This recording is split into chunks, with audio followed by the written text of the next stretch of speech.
Perkenalkan, nama saya Sri Sukarti dengan NIM 07011282429166. Di video kali ini saya akan membahas tentang penjualan barang dalam hukum dagang. Jual beli sendiri adalah perjanjian untuk menukarkan properti dengan uang. Dengan kata lain, itu adalah perjanjian oleh pemilik properti tertentu dengan yang lain bahwa properti itu selanjutnya akan menjadi milik yang terakhir dan dia harus membayarnya. Yang pertama, syarat penjualan. Yang pertama ada penjualan. Agar penjualan menjadi kontrak yang mengikat, diperlukan beberapa syarat termasuk harga, keberadaan barang, kepemilikan oleh penjual, serta bentuk transaksi tertentu seperti pembayaran atau penyerahan sebagian barang. Yang kedua, perjanjian untuk menjual. Sama seperti penjualan, agar kontrak mengikat diperlukan 6 syarat utama. Jika harga melebihi jumlah tertentu, syarat ketujuh juga harus dipenuhi seperti adanya dokumen tertulis, pengiriman, dan penerimaan sebagian atau pembayaran sebagian. Selanjutnya ada insiden penjualan. Pengiriman tidak selalu diperlukan untuk mengalihkan kepemilikan, tetapi berbagai pihak ketiga non-pengiriman dapat dianggap sebagai penipuan jika masih terlihat dimiliki oleh penjual. Penjual berhak menyimpan barang sampai pembayaran diterima atau hak gadai. Jika penjualan dilakukan secara kredit, hak gadai hilang dan penjual hanya bisa menuntut pembayaran. Jaminan kepemilikan.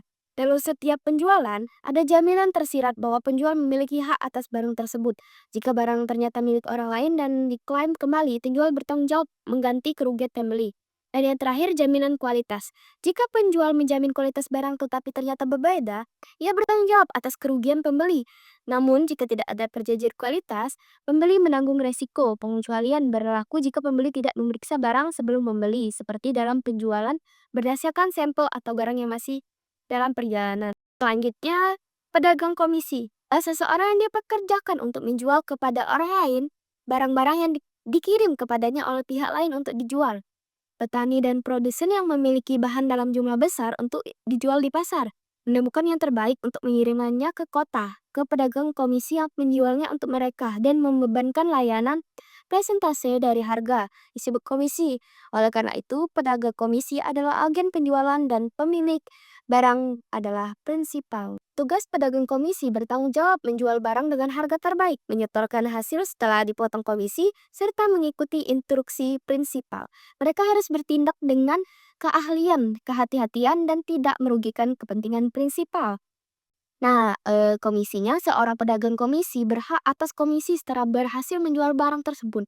Bahkan jika pembeli belum membayar, namun jika ia melanggar kontrak, komisinya bisa hilang. Komisi penjaminan. Komisi penjaminan dibuat dari perjanjian antara pedagang komisi dan pemilik. Yang pertama harus menjamin pembayaran oleh orang yang dia jual. Dalam hal demikian, ia bertanggung jawab pada pemilik jika pembeli tidak membayar. Hak gadai. Hak gadai sebagai agen kewenangan sewaktu-waktu dapat dicabut dan selanjutnya pemilik berhak mengambil barangnya. Selanjutnya, hubungan dengan pembeli. Hubungan dan tanggung jawab pedagang komisi dengan pembeli darinya adalah hubungan dan tanggung jawab agen dengan pihak ketiga. Jika identitas pemilik barang diungkapkan, pedagang komisi tidak bertanggung jawab. Namun jika ia menjual atas namanya sendiri, ia menanggung tanggung jawab sebagai prinsipal. Yang terakhir adalah pembahasan tentang pialang. Pialang sendiri adalah agen yang dipekerjakan untuk menegosiasikan kontrak tetapi tidak memiliki properti yang diperdagangkan. Jika kontrak berupa penjualan barang, ia disebut makelar barang dagangan. Berbeda dengan pedagang komisi, pialang tidak memiliki hak gadai atas properti karena tidak memiliki kepemilikan atasnya. Jenis pialang.